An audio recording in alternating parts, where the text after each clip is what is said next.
ఈనాడు జూబ్లీహిల్స్ నియోజకవర్గ అభ్యర్థిని గెలిపించడానికి రాష్ట్రంలో సీనియర్ మంత్రిగా ఉత్తమ్ కుమార్ రెడ్డి గారు మీ దగ్గరికి అందరి దగ్గరికి వచ్చి కాంగ్రెస్ అభ్యర్థిని గెలిపించమని విజ్ఞప్తి చేస్తా ఉన్నారు.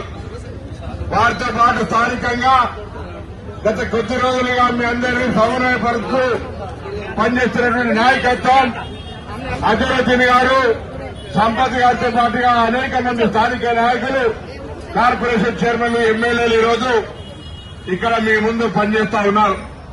మీ అందరికీ తెలుసు, ఇలా కాంగ్రెస్ పార్టీ ప్రజాపాలన ప్రభుత్వంలో 10 సంవత్సరాలుగా ఈ నియోజకవర్గాన్ని నిర్లక్ష్యానికి గురైతే ఈ నియోజకవర్గ ప్రజలు అభివృద్ధిని ఆకాంక్షిస్తా ఉన్నటువంటి సందర్భంగా మొన్నటి కంటోన్మెంట్ ఉప ఎన్నికల్లో అక్కడ అభ్యర్థులు ఏ విధంగా అయితే కాంగ్రెస్ గెలిపించుకున్నారో ఇలా జూబ్లీహిల్స్ ప్రజలు కూడా విజ్ఞులు ఇక్కడ కూడా అభివృద్ధిని ఆకాంక్షించి ఈ ఉప ఎన్నికల్లో కూడా కాంగ్రెస్ పార్టీని అభ్యర్థిని గెలిపించడానికి 2 ఆశ్చర్యకరమైన స్థానాలు. మీ అందరికీ ధన్యవాదాలు.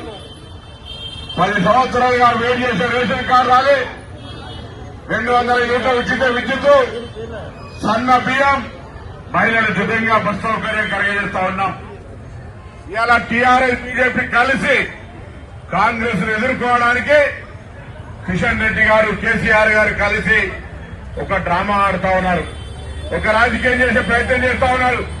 నేను అడుగుతా ఉన్నా, ఇక్కడ స్థానిక కిషన్ రెడ్డి మంత్రి, భారతీయ జనతా పార్టీ కేంద్రంలో అధికారంలో ఉన్నది.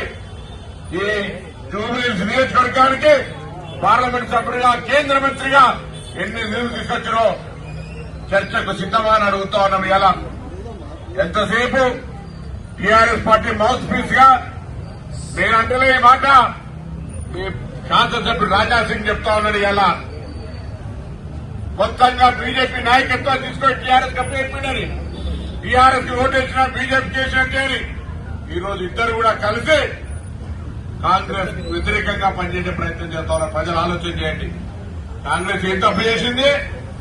కాంగ్రెస్ రేషన్ కార్డు ఇచ్చి తప్పు చేసినట్టు చెప్తా ఉన్నారు. కాంగ్రెస్ మహిళలకు ఉచితంగా బస్సు ఇచ్చి తప్పు చేసిందే చెప్తా ఉన్నారు. కాంగ్రెస్ సన్నబియ్యం ఇచ్చి తప్పు చేసిందా? ఎందుకు తప్పు చేసిందని అడుగుతా ఉన్నారు. ఇలా ఎందుకు విమర్శ చేస్తా ఉన్నారు? లేకపోతే మా అభ్యర్థిని రౌడీ అంటారు. అసలు మీకు తెలుసుగా జూబ్లీహిల్స్ నియోజకవర్గంలో ఎవరు 10 సంవత్సరాలుగా నియంతృత్వంగా ప్రజలను అణిచివేసినా మీకు తెలుసు. అందుకే ఉన్నత విద్యావంతుడు, చదువుకున్న యువకుడు నవీన్ యాదవ్ గారిని ఆశీర్వదించి గెలిపించాల్సిందిగా కోరుతూ గతంలో పోటీ చేసిన అజరుద్దీన్ గారు ఇలా మేము